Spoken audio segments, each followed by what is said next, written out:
9 sentyabr toya gedirdim. Yolda yüksək sürətlə dəmir konstruksiya maşın getdi, dəydi.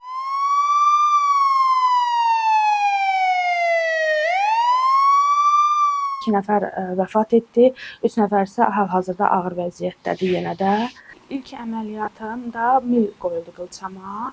Mil qoyulduqdan sonra ikinci ayımda rentgen olunanda dedilər ki, irəliləyiş var. Amma ağrılarım hədsiz var idi.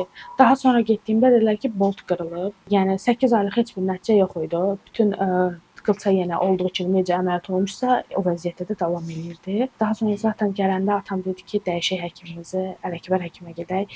Ələkbər həkimi mənə çox insan önərdi. Həm yaxın çevrəmdən, həm başqa universitet müəllimlərimdən önərən oldu ki, Ələkbər həkimə bir görün.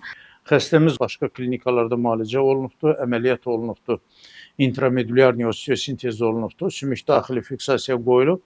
Lakin baxmayaraq ki, 1 ilə qədər vaxt keçib, heç bir biçmə əlamətləri yoxdur. Bugün həmin metal fiksatorlar, implantları biz çıxardırıq. Sınıq yerə özündən çanaqdan sümük köçürürük və bu dəfə biz xarici fiksasiya aparatı ilə bunun biçməsinə nail olmağa çalışacağıq.